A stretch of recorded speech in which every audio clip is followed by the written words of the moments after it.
Saúdo a igreja com a graça e a paz do nosso Senhor Jesus Cristo. Vou pedir que a minha esposa venha aqui. Nós vamos ler no texto que está do Evangelho de Mateus, capítulo 12, versos de 9 a 14. Evangelho de Mateus, capítulo 12, versos de 9 a 14.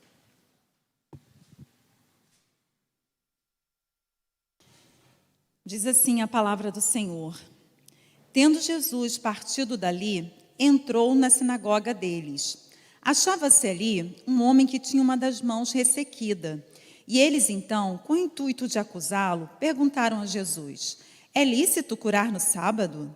Ao que lhes respondeu: Qual dentre vós será o homem que, tendo uma ovelha e num sábado, esta cair numa cova, não fará todo o esforço, tirando-a dali? Ora, quanto mais vale um homem que uma ovelha?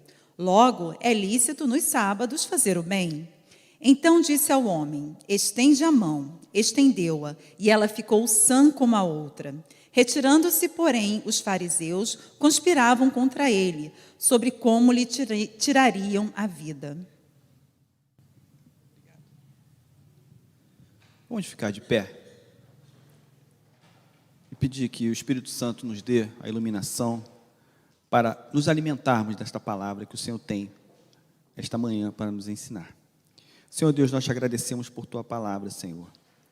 Não podemos, Senhor, alimentar as tuas ovelhas com o nosso conhecimento humano, com as nossas experiências, com o que aprendemos, Pai, no dia a dia. Apenas a palavra do Senhor nos regenera, nos alimenta, nos abençoa. Pai, que o teu Espírito Santo, ele abra o nosso entendimento, Deus, que fale de forma particular com cada pessoa aqui, em nome de Jesus, amém. Pode sentar.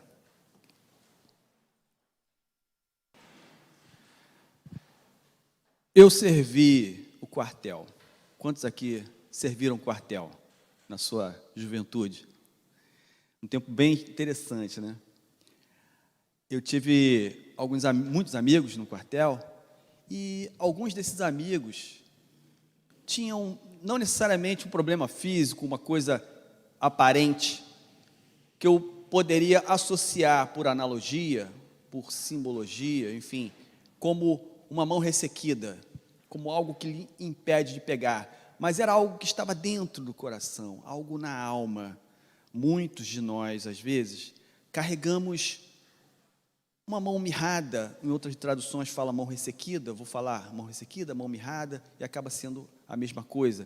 É aquela mão que é um pouco recolhida, aquela mão que tem dificuldade de se movimentar como a outra. Conforme a tecnologia que temos hoje, uma pessoa que tem um problema na mão, um problema físico, a tecnologia está tão avançada que você vive muito bem com uma mão só, e a outra mão, se tiver algum problema, você não usa. Então, esse texto, ele dialoga, não necessariamente com uma questão física, mas com algo que está dentro de nós.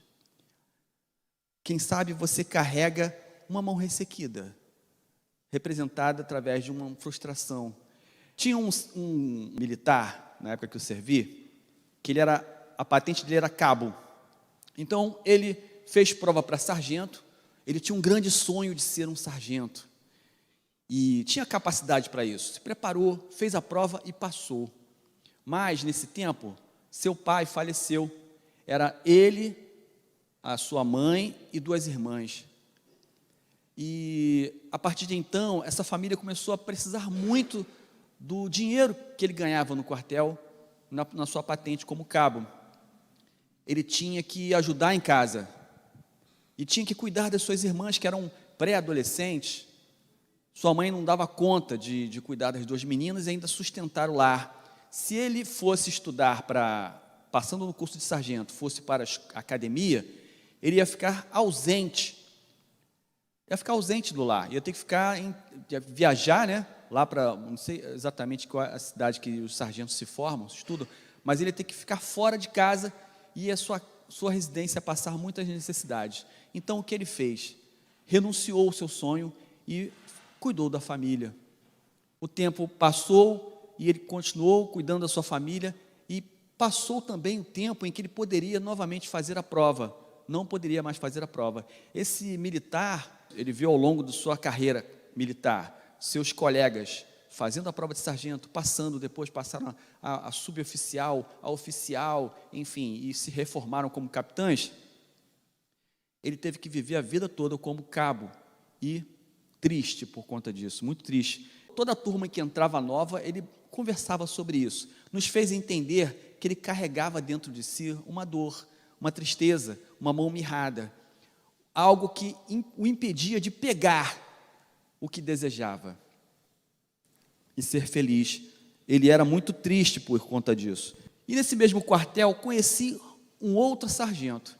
Esse já era sargento, já há muito tempo, mas ele era um artista, ele pintava quadros, seus quadros eram belíssimos, ele me mostrava as fotos, e ele dizia para mim o seguinte: olha, Ailton, as fotos dos meus quadros, eu queria muito ser artista, pintor de arte, mas eu não posso, o quartel me suga todo o tempo, eu tenho que ficar aqui muito. Ele trabalhava no setor de aeronaves, né? E tomava muito tempo dele, ele não podia se dedicar à arte como ele gostaria. O sonho dele era ser artista. Aí eu disse para ele: bom, larga tudo e vai ser artista. Simples assim. Aí ele disse: não posso. Para começar como artista hoje, eu não tenho onde vender meus quadros e eu não ia conseguir o retorno financeiro que eu tenho como sargento. Ele tinha plano de saúde, ele tinha filhos no colégio, ele tinha uma casa para manter, ele tinha que pagar a prestação da casa, ele tinha toda uma situação financeira bem arrumada, de forma que ele não poderia mais experimentar um sonho de sua vida de ser um pintor de quadro. Ele falou: eu vou ter que ser sargento e até o dia que eu me reformar, depois eu me dedico a isso. E ele carregava essa dor. Muitos de nós, quem sabe, carrega um pouco de algo que você gostaria de pegar, você gostaria de tomar posse, se apropriar, seguir uma direção, mas algo durante a sua história, na sua caminhada, fez você interromper os seus sonhos, os seus desejos. E essa mão atrofiada, ela, como eu bem disse, não é para nós simplesmente um problema físico, mas é um símbolo de algo que nos impede de pegar aquilo que gostaríamos. Esta mensagem de Mateus, ela é repetida também nos evangelhos de Marcos e Lucas, que são os evangelhos sinóticos. O interessante é que em Marcos, cada evangelista, ele narra a mesma história de um ponto de vista diferente, a partir da sua visão de mundo, da sua forma de olhar e percepção, que é peculiar a cada um dos evangelistas. Marcos, por exemplo, em Marcos 3, de 1 a 6, você não precisa abrir, eu vou falar aqui. E disse Jesus ao homem da mão ressequida: vem para o meio, frase que em Mateus não registra. Marcos havia percebido essa frase, Jesus chamando esse homem para o meio. Muitas vezes, nós ficamos um pouco recuados, porque nos achamos inadequados no meio em que vivemos. Algo em nós nos faz entristecer e nos julgamos incapazes ou não fazemos parte daquele lugar onde estamos. A gente fica um pouco recuado, me sinto menos inteligente, me sinto menos bonito, me sinto menos com poder aquisitivo menor, não sei, eu me sinto estranho nesse grupo de pessoas. Às vezes, nós carregamos a mão ressequida, simbolizada em um sentimento de menosprezo, em nós mesmos. Nós nos menosprezamos em relação às outras pessoas que convivemos, mas Jesus chama ele para o meio. Isso é interessante. Marcos também fala que Jesus ficou indignado e condoído com a dureza do seu coração. Seu coração já estava aceitando essa situação, já estava assim: eu não tenho um jeito mesmo, não vou ter a cura, não vou me restabelecer. Essa dor, essa falta que eu sinto no meu coração nunca será preenchida. E também Jesus percebe que não havia essa compaixão por parte dos seus colegas que viam um homem com a mão ressequida, como deveria, como Jesus sentiu ali. Aquele homem estava sendo usado para pegar Jesus, para fazer uma pegadinha com Jesus, para incriminar Jesus, porque a mensagem de Cristo, a presença do Messias, que havia aparecido na forma de Jesus Cristo, era tido como uma seita, era tido como um impostor. Os judeus não aceitavam, não reconheciam ele como enviado do Senhor. Lucas tem outra visão. Lucas tem uma visão mais humana da vida, das coisas. Lucas 6, de 6 a 11, ele fala, ele repara, ele percebe um detalhe que Marcos e Mateus não haviam percebido, que era a mão direita. Lucas 6, de 6 a 11, diz que era a mão direita. Tem muitas coisas que eu faço com a minha mão direita que eu não faço com a esquerda. Tem coisas que eu faço com a esquerda que estou mais acostumado e não uso a direita. E penso, como a minha mão direita faz falta. Então, eu jamais vou me incomodar, ou seja, eu jamais vou achar que isso é uma coisa, é irrelevante. Se eu tenho uma mão mirrada, se eu tenho um sentimento que me deixa triste, se eu tenho um sentimento de frustração, ou tem algo que me impede de pegar uma bênção, ou algo que eu quero conquistar como meu sonho, a minha mão direita, para mim, é muito relevante, é muito importante, e não necessariamente é a mão direita, mas é algo que eu tenho em meu coração. Muitos de nós podem levar esse sentimento dentro de si, e as pessoas não percebem, mas você sabe. Outro detalhe que Lucas fala também a respeito desse texto, Lucas usa a expressão, levanta-te. Além de falar, vem para o meio, Lucas diz, levanta-te. E Jesus fica indignado, como ele bem disse lá em Marcos, né? Com a dureza do seu coração, porque nós, quando somos abatidos, nós quando somos frustrados ao extremo, e aquilo me tira o sono, e aquilo me deixa triste, eu não consigo ter forças para levantar, eu não consigo, muitas vezes, permanecer, ser perseverante, isso me desanima. Muitos sonhos que nós tivemos, quem sabe ficaram no caminho, na estrada, ficaram no passado, e nós não retomamos, porque achamos que fui abatido uma vez, não tenho chance. Meu filho desde cedo gostou de futebol, levei meu filho para fazer testes, né, em alguns clubes, e lá eu vi uns meninos, meu filho fez teste em vários clubes, né, alguns ele ficou lá treinando um tempo, acabou que ele mudou de carreira, hoje ele está muito feliz na área de tecnologia, está feliz, então passou, ele não está triste com isso não, mas eu vi ali muitos meninos, e nos outros testes vi os mesmos meninos fazendo os testes de novo, sabe, e tinha uns meninos que jogavam bola, e eu pensava, esse garoto vai ser escolhido, ele é muito bom, não é possível que ele não seja selecionado, e não era. Em outros testes, eu já não via os mesmos, alguns meninos não iam, e ficava imaginando, alguns perseveraram, outros desistiram, porque disseram em seu coração, eu mereço, e de fato mereciam, porque tinham atletas ali, com uma performance tão brilhante, que eu não entendi por que não foram escolhidos. Quem sabe esse sentimento abate nosso coração, por algo que não fomos selecionados, por algo que não conseguimos, ao longo da caminhada, depois de tanto trabalhar, treinar, de tanta preparação, nós não conseguimos. E Jesus diz para esse homem, levanta-te, vem para o meio, você é igual. O cenário de fundo dessa história, do homem da mão mirrada, é um conflito, mais um conflito dos vários, entre Jesus e os judeus. E o interessante é que esses judeus, nesse momento, eles devem ter pensado assim, agora a gente pega ele. Não, agora a gente pega ele. Vamos pegar ele na questão do sábado. Porque, interessante que muitas vezes a gente quer debater com alguém, né? O aluno quer surpreender o professor. Às vezes o professor quer pegar o aluno e não sabe que o aluno é tão preparado. Enfim, num curso, enfim, as pessoas estão muito preparadas e às vezes a gente, vou pegar, e pressupondo que essa pessoa não vai ter argumentos, que não vai saber como responder. Mas os judeus, eles estavam muito preparados. E aí, eles queriam pegar Jesus no argumento do sábado, e eles estavam embasados em quê? Em que argumento? Em que fundamento? Eles pensaram lá em Êxodo 20, de 8 a 11. Agora a gente pega ele.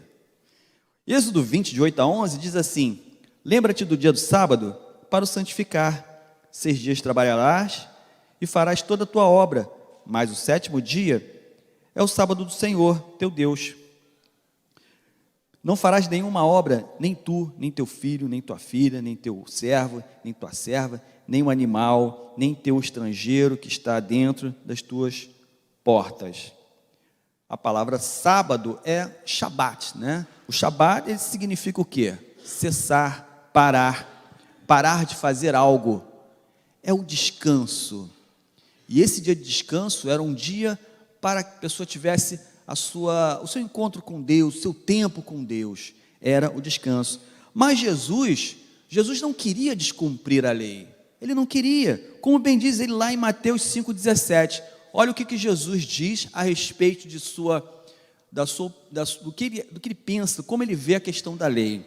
Jesus diz o seguinte, Mateus 5,17. Não penseis que vim revogar a lei ou os profetas. Não vim para revogar, vim para cumprir.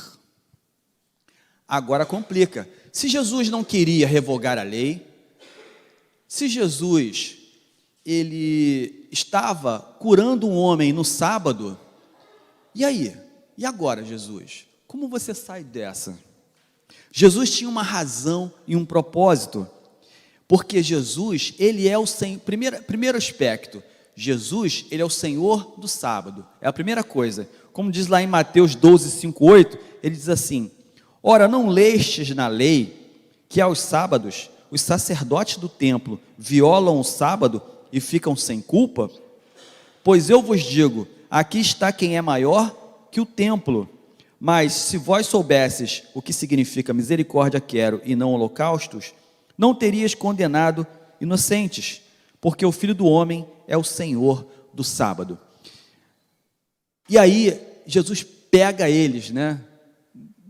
Assim, Jesus me perguntasse, Ailtinho, me tira dessa, ficou complicado agora, porque realmente está na lei e eu não quero descumprir a lei. Como é que fica isso? O detalhe é que o sacerdote, ele podia fazer muitas coisas, ele tinha que fazer muitas coisas, ele é o sacerdote, ele é o sacerdote, e Jesus se coloca no lugar como sacerdote. Eu sou o sacerdote, eu tenho que preparar as coisas, eu represento o povo diante de Deus, eu preparo as cerimônias, eu me coloco no momento do cerimonial, eu dirijo todo o cerimonial. Eu sou o sacerdote, e também o Senhor do sábado, é o primeiro detalhe. Quando Jesus se apropria desse lugar, de Senhor do sábado, de forma alguma ele consegue convencer, porque aqueles homens não reconheciam em Cristo o verbo encarnado, o Deus encarnado, o Deus entre nós, o Senhor do sábado, porque eles adoravam não o Senhor do sábado, mas sim o sábado do Senhor. Isso é um grande problema. O sábado para os fariseus, naquele tempo, era o quê? Era uma regra que é um bem em si. Sabe o que é um bem em si? É algo que, só por existir, ele já faz o bem. Ele é um bem em si. Entretanto, o sábado não é um bem em si. É algo que serve para algum propósito, e quando ele cumpre esse propósito, ele é um bem, mas se ele não cumpre esse propósito, ele não é um bem. Mas os judeus consideravam o sábado como o Senhor, e não o sábado sagrado, e não o Senhor do sábado que era sagrado para eles, porque eles não reconheceram o Senhor Jesus. Também não se podia fazer nada, nem o bem ao necessitado, na visão do judeu. Não se podia fazer o bem a ninguém. O procedimento de Jesus de abençoar alguém no dia de sábado se alinha muito àquela ideia do pastor que deixa 99 e vai buscar uma. Porque ele usa um argumento com esses homens que diz o seguinte: qual de vocês, num dia de sábado, que tendo uma ovelha que caiu numa cova, não vai lá para socorrê-la?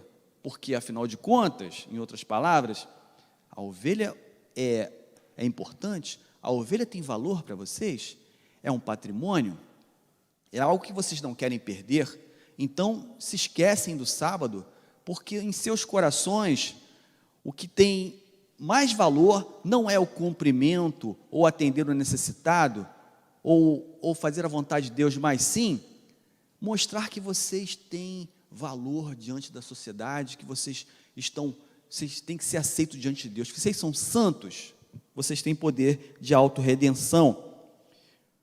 Não se importavam com os outros, esse era o sentimento dos fariseus. Mas o seu animal, a ovelha, se caísse numa cova, eles se esqueciam completamente desse conceito que eles tinham. Radical, muito radical. Mas o nosso sábado, o que é o nosso sábado? Se o sábado é o Shabá, se o sábado é o dia do descanso, se é no descanso que nós temos acesso a Deus, porque no conceito dos judeus, era o dia para ter acesso a Deus, o dia do descanso. Para nós, evangélicos, nós levamos profundamente esse sentido do sábado e o significado de ser cristão. Ser cristão é colocar Cristo no centro, de forma que o descanso para nós, evangélicos, deixa de ser uma data no calendário.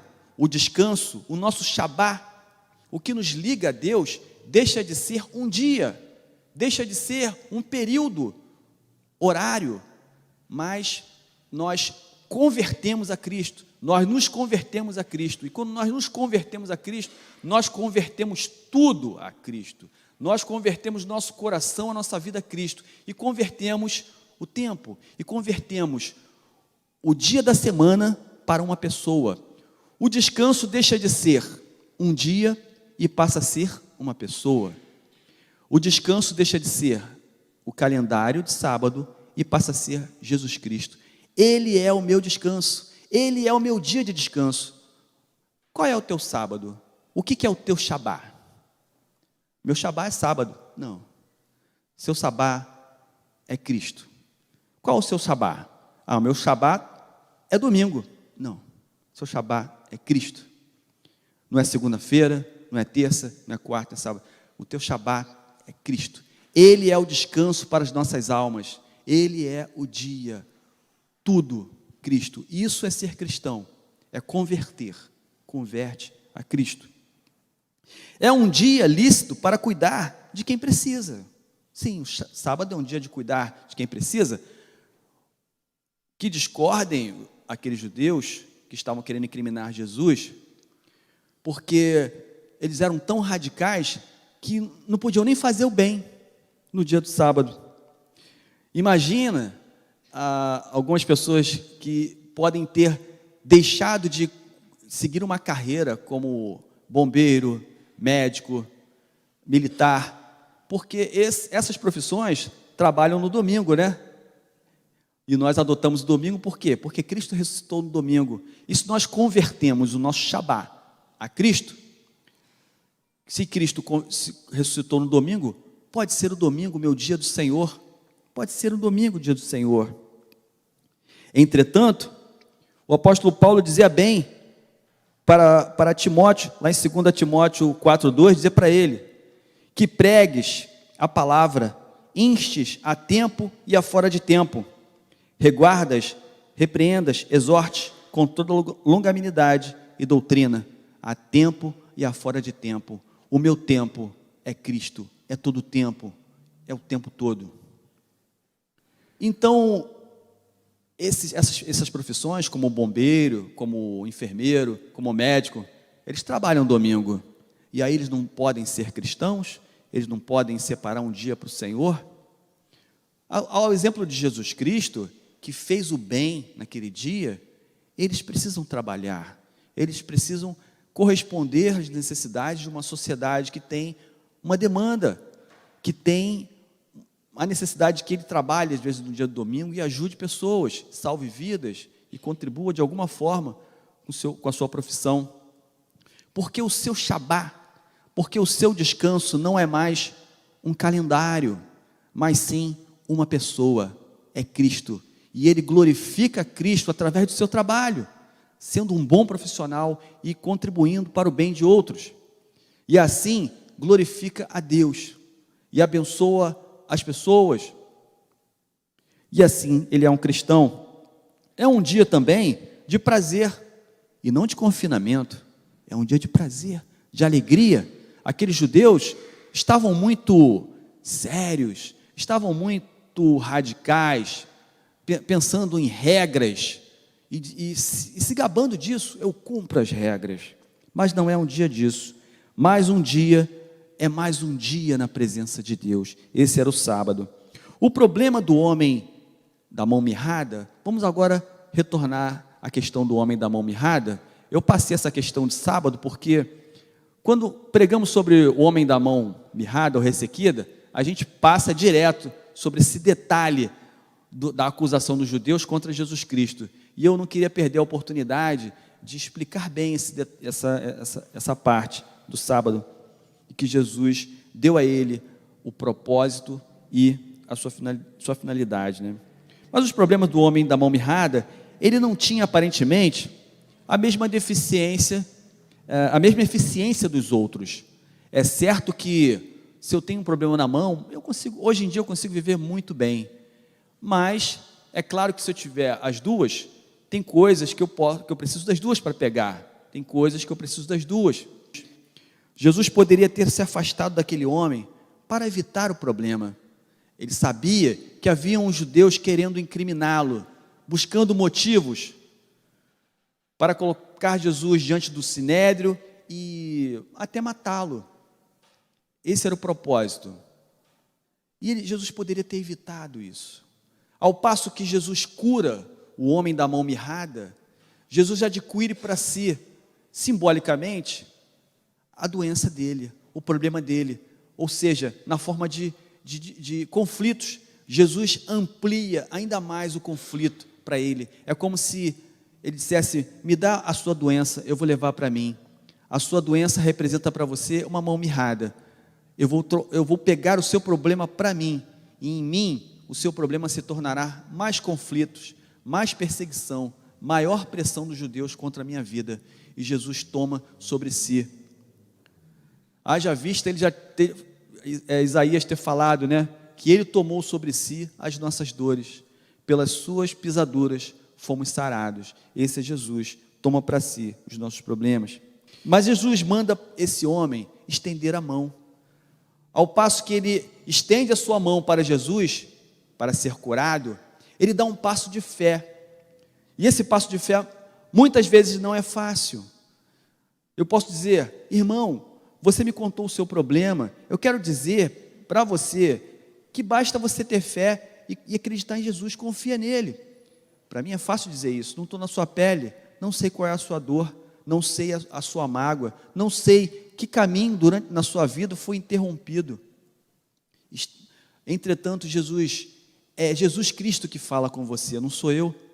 Porque Ailton, é muito fácil dizer isso para você. Mas Jesus vai dizer: a dor que você sente não foi maior do que a minha na cruz. Eu sei o que é sentir dor. Eu sei o que é passar vergonha. Eu sei o que é ser reprimido, ser tolhido, ser maltratado, não sentir medo. Eu sei o que é sangrar, eu sei. Então, seja qual for a nossa mágoa, a nossa dor, a nossa, simbolicamente, mão ressequida, mão mirrada, Jesus compreende a sua dor, Ele entende seu coração. E Ele diz para você estender a sua mão, para você dar esse passo de fé e confiar nele. Porque o milagre não foi Os fariseus não ficaram felizes com aquela cura. Talvez tenham ficado impressionados, certamente, mas ficaram felizes. Eles não perderam tempo comemorando. Eles foram se reunir, conversar sobre o que havia acontecido e pensar em novas formas de pegar Jesus, de matá-lo. Poderiam ter usado aquela situação, aquele exemplo, como o suficiente para lhes convencer que aquele era Deus encarnado, Deus entre nós. Mas não, eles não ficaram felizes, porque aquela cura não foi para eles, em particular, não os beneficiou, não eram eles que estavam sofrendo, porque reconheciam a lei de Deus, eles reconheciam a lei de Deus, e não o Deus da lei. Quando você reconhece a lei de Deus, e não reconhece o Deus da lei, você sofre, você perde, e você não se converte a Cristo.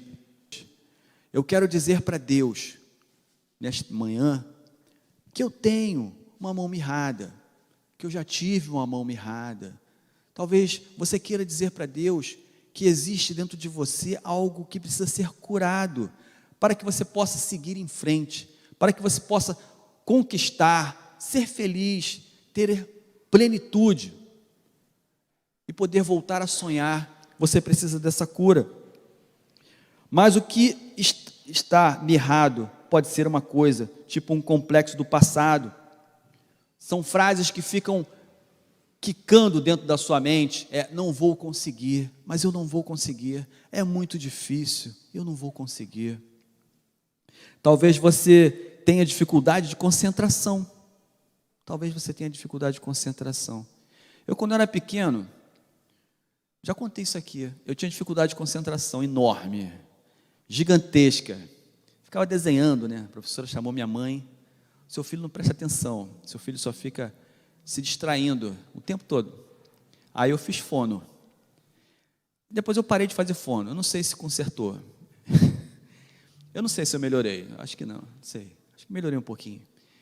Consegui melhorar, estudar, né? Com o tempo foi passando. Eu fiz 2 faculdades, a terceira não terminei. Fiz 2 pós-graduação. Fiz vários cursos, estudei muito, a vida seguiu e eu aprendi a me concentrar, aprendi a viver com a minha falta de concentração. Quem sabe você não precise necessariamente ser curado de um problema, mas a cura da sua mão mirrada, a cura daquilo que te faz sofrer, seja aprender a viver com ela. Aprender a viver com o problema, ou dizer para o seu problema: não preciso mais que você se resolva, eu já aprendi a sobreviver, aprendi. Deus pode fazer você aprender nesta manhã, e Ele manda você se levantar, Ele manda você vir para o meio. Você não é alguém que tem que se afastar porque é diferente, você não é alguém que tem que procurar o seu cantinho, procurar a sua turma, porque aquele grupo lá não está à altura das suas habilidades e aptidões. Não é assim que Jesus vê você. Ele vê você uma pessoa de grande valor, e Ele diz: vai para o meio das pessoas, se imponha, mostre-se, viva, seja feliz, avance, caminhe, como Deus falava a Moisés, né? Diga ao povo de Israel que marche. Senhor, os meus problemas, as dificuldades, o deserto, a água, a fome, as providências. Diga ao povo de Israel que marche. O Senhor olha para você nesta manhã e diz para você estender a sua mão. Vamos estender nossas mãos?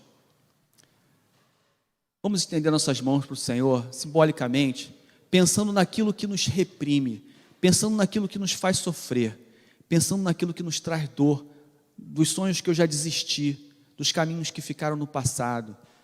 Pense nisso, que o Espírito Santo está falando com você agora e te abraçando e dizendo no seu coração: confie em Jesus. Senhor nosso Deus, nós colocamos diante de Ti, Senhor, as nossas mãos mirradas, Senhor. que são as coisas que ficaram no caminho, Senhor, e não temos coragem, estamos abatidos, estamos fracos, estamos sem força. Deus, existe luz em Cristo, existe paz e amor, e nós queremos, Senhor, nós queremos sentir a Tua presença todos os dias, Senhor, e a Tua voz falando para nós. Vem para o meio, levanta-te, porque essa voz, Senhor, nos traz vida, nos traz coragem e nos ajuda a retomar tudo aquilo que ficou deixado pelo caminho. Pai, nos dá a Tua força, a Tua graça, o Teu poder, que o Espírito Santo nos venha nos revestir, Senhor, na criação dos nossos filhos, no trabalho, nos relacionamentos familiares. Deus, vem nos curar, Senhor. Cura, Senhor, o que precisa ser curado dentro de nós, porque nós somos iguais àquele homem da mão mirrada. Dependemos de Ti, precisamos de Ti, e pela força do Espírito Santo, nós esperamos em Ti, Senhor. Em nome de Jesus, amém.